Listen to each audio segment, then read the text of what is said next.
comment tu monétises ton business? Le business model, c'est un sacré sujet qui revient régulièrement tous les 2-3 mois et que je peux changer aléatoirement en fonction de mes convictions, on va dire. Et c'est pas facile sur YouTube. Alors, sur en tout cas YouTube et les médias plus tradis. Il y a plusieurs façons. Donc j'ai déjà parlé de la façon dont moi je gagne de l'argent sur YouTube. Le plus gros de l'argent que je gagne vient de ce qu'on appelle les affiliations, les programmes d'affiliation. Donc en fait, certains logiciels, j'essaye à peu près de les faire pour tous. Ça me permet de garder mon objectivité, de rejoindre un programme d'affiliation à l'issue du test que je fais. Donc c'est important pour moi de d'abord tester, de dire ce que je pense, de faire ma review, d'écrire ma review sur le blog, et ensuite d'aller voir s'il y a un programme d'affiliation. Donc l'affiliation, pour celles qui connaissent pas, bon, même si je pense que l'audience média connaît, c'est le fait pour les créateurs de contenu de partager un lien. Moi en l'occurrence je parle de logiciel, donc allez tester ce soft, je pose un lien d'affiliation, les gens testent, s'ils s'abonnent, l'éditeur va me redonner un pourcentage. Donc c'est l'affiliation. J'essaye de garder mon objectivité en faisant le programme d'affiliation après.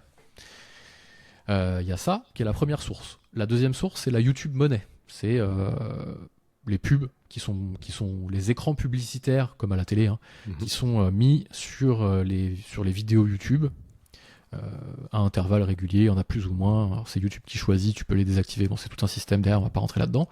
Mais en gros, une fois que ta vidéo est en ligne, tu choisis si elle est monétisée ou pas. Et donc les gens auront des écrans pubs.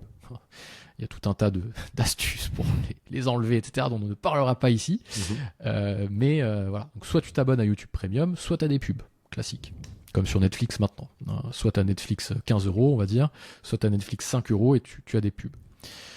Voilà, donc ça c'est la YouTube Money, les AdSense, on appelle ça. C'est le même programme que pour d'autres programmes de pub sur Google. AdSense, donc. Ça, c'est la deuxième. Et la troisième, c'est les abonnements premium, en tout cas pour ma part. Donc en gros, c'est les gens s'abonnent pour avoir accès à du contenu exclusif. C'est ce que j'essaie de développer le plus, parce que c'est presque le modèle avec lequel je suis le plus à l'aise, mais qui n'est pas un modèle dans les codes du web, malheureusement. Le code du web, c'est gratuit, et puis c'est tout.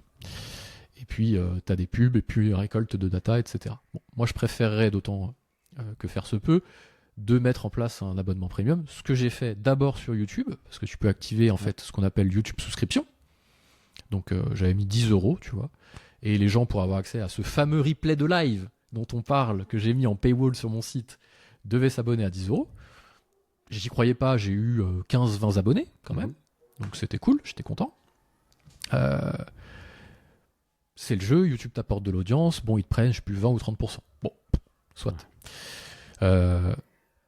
Et du coup, j'ai développé la même chose, mais plutôt sur mon site. Donc cette fois-ci, le replay, je le prends, je le sors, et je le mets aussi sur le site. Et là, j'ai un paywall, donc un abonnement à 10 € par mois qui te donne accès à tout ça. Plus du contenu exclusif, etc. Alors, c'est un peu les 3 sources de revenus actuellement que j'ai. En tout, ça va pas chercher loin. Pour une audience comme la mienne, B2B, j'ai pas encore fait de sponsoring. Parce que c'est un peu le Graal sur YouTube, c'est les sponsors. Oui, cette vidéo est sponsorisée par NordVPN, tu vois. On connaît tous. Ou bonjour, c'est Franck Leboeuf. Pour les gens qui consomment du YouTube, ça va leur parler. Et bien ça, c'est le Graal. Donc c'est des gens qui vont sponsoriser tes vidéos. C'est pas que je veux pas, c'est que c'est la majorité des gens qui m'ont proposé sont des éditeurs de logiciels que je peux potentiellement tester sur ma chaîne. C'est un peu bizarre, tu vois. À un moment, je dis, je veux donner un avis objectif sur les softs.